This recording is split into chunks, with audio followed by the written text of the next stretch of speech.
Hello, my name is Mrs. Smith. I understand that you're taking over your family business, and you also have food products that you want to expand abroad. So, here I'm going to tell you a little bit about how I can support you in understanding the competitive environment you have around you. Globalization is affecting your competition and your possibilities. So on one hand, the competition is becoming more international and stronger, which puts more demand on you to understand and be prepared. And on the other hand, the possibilities you have in order to grow and expand abroad, since the markets are becoming more and more open to new investments. So running a business is a challenging task, since the environment is changing constantly.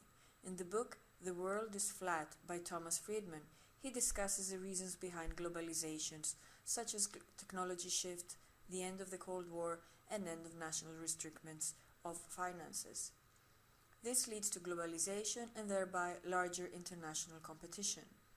Companies entering a new market are normally big corporations with a wide variety of resources and high investment budgets for getting a stronghold on the market.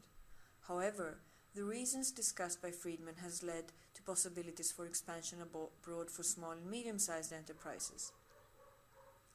For entering new markets, you need to be aware of the market conditions, cultural differences, legal environments, and tax regulations. These is the fundamental knowledge needed, but the most important part is what you're offering to the market and the resources needed to enter it. So before investing in an international expansion, which will cost and become a risk or success, you have to analyze what you're offering to the market that is differentiating you from your competitors. According to Joseph Schumpeter, the definition of entrepreneurship is summarized as follows: introducing new technologies, increasing efficiency and productivity, generating new products or services, or generating new business models. So when you know in how you're competing, then you can start to analyze how you compete.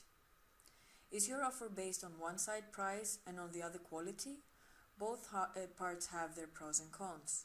The lowest price offers simplifies argumentation for the services and makes it easy to enter markets. The biggest issue is that there could be someone around the corner that will become cheaper than you, so you have to find another business strategy. The best quality approach used is, for example, Rolex. It's a resource-demanding approach, both in terms of keeping the best quality and making the market becoming aware of this by branding. After analyzing your service offer and how you differ from the competitor, then the most important part is, should you go abroad or expand domestic? In Principles of Marketing, Philip Kostler and Gary Armstrong present that expansion abroad is expensive and should be done first after analyzing whether you could grow domestically by adding new services to your offering or expand to new markets. The strength with growing domestically is that you have existing clients where you can find additional needs for the new services. You have knowledge of markets, which makes it possible for you to add new services or expand to other markets. You have networking, which make it easier to enter new markets or create new services, and branding. Your company name and your own name are well known in your domestic market. An international expansion is an opportunity and a threat. A risk assessment should be defined in the form of a Boston matrix, so you're prepared to act on threats and opportunities. How to proceed with your expansion is based on your services, business model, sales model, and the resources you have. The legal part and the tax regulations have to be regulated before you start investing in the actual expansion. Do your homework before entering a new market. Andrew Sherman defined barriers for entering a new market that should be analyzed. These are language barriers, marketing barriers, legal barriers, access to raw materials and human resources, as well as governmental barriers. According to an analysis made by Ernst & Young, the following parameters are of importance for detailed study. The choice of market. The selection is based on your product, the interest for your product in the market, and long-term strategy. Your products and services. For example, some markets require more adaptations of the product. One example is food products where taste differs between countries. Your finances. This should be investments be funded from home country or the new market because cost of finance, tax rates, legal system should be taken into consideration.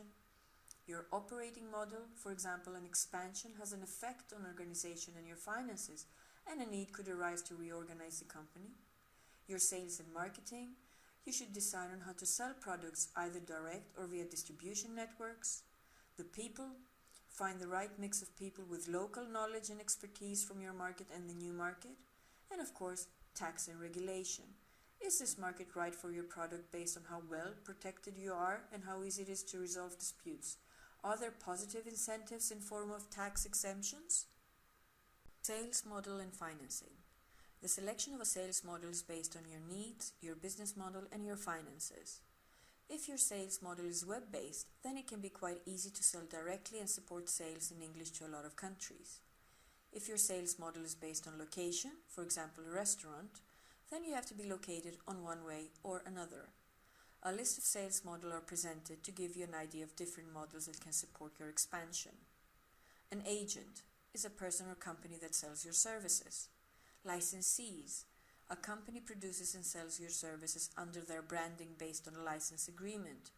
Franchising, a company licenses your business model and branding, which means that they sell under your name. Direct sales, an office or representative sells and represents your company. Financing. A crucial part of an international expansion is the financing, since this is a normal long-term strategy for a company. The starting phase requires heavy investment without any return on investment, and this should be taken into account. A budget should be prepared with someone experienced in entering new markets, so you use the right level of risk assessment. After this has been done, then you may consider how the business should be supported with finances. Own capital. This is either capital within the company or your private capital that supports the company during the expansion. If you intend to use private capital, then get advice on how to proceed in tax and legal regulations. To get a loan.